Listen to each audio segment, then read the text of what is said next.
Hello guys, welcome to my channel study and lifestyle. कैसे हैं आप सभी। तो आज हम जो कोड कर रहे हैं वो है काउंसलिंग साइकोलॉजी BPCE 145। तो इस कोड में हमारे पास है 5 ब्लॉक्स टोटल। ब्लॉक नंबर 1 है introduction to counselling psychology, then है theoretical approaches to counselling, counselling skills and techniques, then areas of applications of counselling and last contemporary trends. तो 5 इसमें blocks हैं, ठीक है। इसमें से जो आपके सबसे मेन ब्लॉक्स हैं जिसमें से क्वेश्चंस आने के चांसेस हैं वो है 1 to 3, मतलब फर्स्ट, सेकंड और थर्ड ब्लॉक। इसमें से आपके मोस्ट क्वेश्चंस आएंगे।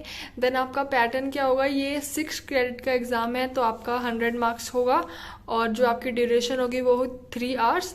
एंड जो आपके क्वेश्चंस आएंगे वो मोस्टली 20 मार्क्स के क्वेश्चंस आएंगे, क्योंकि 100 मार्क्स के में ऐसा होता है कि आपको वो चॉइस देते हैं, एनी 5 करने होते हैं और 20 मार्क्स के आपके 5 क्वेश्चन आते हैं, तो वो आपका पूरा 100 मार्क्स का हो जाता है, ठीक है। तो ऐसे भी हो सकता है कि आपके 10 मार्क्स के भी आ सकते हैं और 20 मार्क्स के भी आ सकते हैं।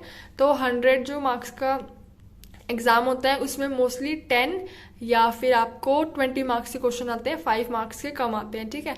तो इसका मतलब ये है कि आपको जो भी टॉपिक करना है वो आपको इतनी अच्छे से करना है कि आप उसमें लिख सकें पूरा 5 मार्क्स की लेंथ और 20 मार्क्स की लेंथ। अब 20 मार्क्स की लेंथ हमको बताए कि हमको 2 to 3 पेज लिखने ही होते हैं, और साइकोलॉजी में थोड़ा लिखने का जो आपकी मतलब तरीका होता है वो अलग होना चाहिए कंपेरेटिव टू और अलग सब्जेक्ट्स, क्योंकि साइकोलॉजी में ऐसे होते हैं कि पॉइंट्स होते हैं, इसमें आप पूरा पैराग्राफ या स्टोरी नहीं लिख सकते, इसमें आपको ना point two point wise, heading two heading wise लिखना पड़ता है।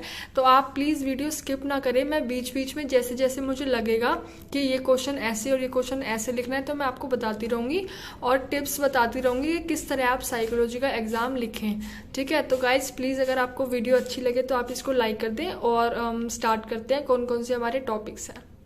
अब है हमारे पास block 1, unit number 1, introduction to counselling psychology.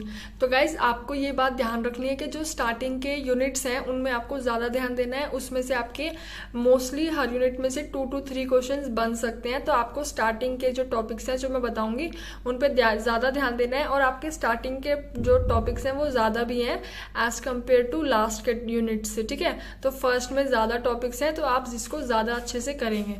तो हम देखते हैं 1.3 डिफाइनिंग काउंसलिंग। इसमें आपके जो पॉइंट्स है वो है guidance, then psychotherapy and then इसके बाद है आपका काउंसलिंग, ठीक है। 1.6 personal characteristics of effective counsellors. अब इसमें जो आपको ये दिया हुआ है ना, ये पॉइंट्स में दे रखा है, तो आपको एग्जाम में ट्राई करना है कि आप पॉइंट्स में ही लिखें, ना कि आप इसको एक पैराग्राफ में लिखें। पॉइंट्स में लिखेंगे तो आपको साइकोलॉजी में ज़्यादा मार्क्स मिलने के और ज़्यादा अच्छे मार्क्स मिलने के चांसेस हैं। तो कोशिश करें कि आप इसको पॉइंट्स में ही इनके आंसर्स लिखें। Then 1.9 counselling in India.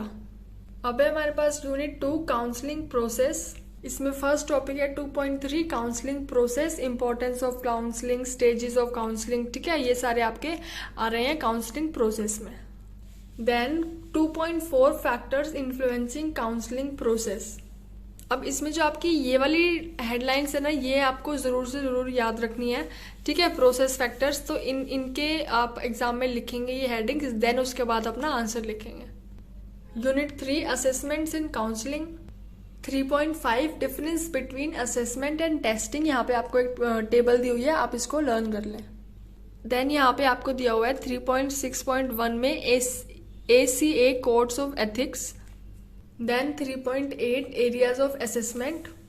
आप देखिए इसमें आपको छोटे छोटे पैराग्राफ्स में समझा रखा है, ठीक है। इसमें एक डायरेक्ट पैराग्राफ या कंटिन्यू पैराग्राफ तो नहीं लिखा हुआ ना, तो ऐसे ही आपको एक आंसर देना है अपने एग्जाम में छोटे छोटे पैराग्राफ्स में या थोड़े पॉइंट्स में।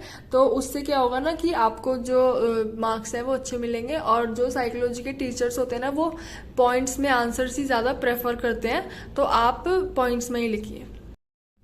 अब है हमारे पास unit 4, psychodynamic approach.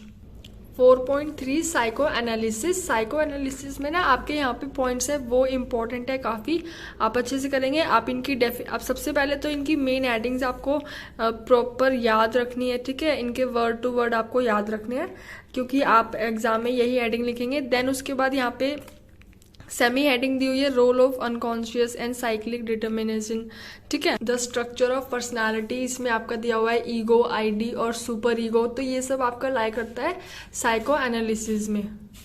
The super ego, the ego, then यहाँ पे आपका the defence mechanism. Then we have 4.5 insight therapy, इसमें आपके दिए हुए हैं goals of insight therapy, techniques in insight therapy and evolution of insight therapy. तो आपको इनके 4 to 5 पॉइंट सबके याद करने हैं, ठीक है, इनसाइट थेरेपी। देन हम नेक्स्ट देखते हैं। अब है हमारे पास unit number 5, extension humanistic approach, person centred therapy, ठीक है, इसमें ये है। देन यहाँ पे आपकी सिंपल डेफिनेशन आप याद कर लेंगे, ये एग्जाम में कैसे लिखेंगे, ठीक है। डेफिनेशन आप ऊपर से थोड़ा सा इंट्रो लिख देंगे, उसके बाद आप लिखेंगे, एक हेडिंग डालेंगे व्यू ऑफ ह्यूमन नेचर, उसके बाद आप उसके नीचे लिखेंगे। देन यहाँ पे नेक्स्ट हेडिंग है कॉज ऑफ साइकोलॉजिकल डिस्ट्रेस, फिर ये लिखेंगे। देन आपके पास ये डायग्राम है, ये तो मतलब इतना ज़रूरी नहीं है, बस इसमें आपको समझा रखा है, वो ही आपको यहाँ पे समझा रखा है, ठीक है। मेन है आपकी हेडिंग्स जिसमें आप अपना मतलब जो दिया हुआ है, ठीक है, और ये सब आपका हो गया। देन इसमें आपका इंपॉर्टेंट है 5.4.1 रोल ऑफ काउंसलर, ठीक है। एंड यहाँ पे आपके दिए हुए हैं goals of person centred therapy.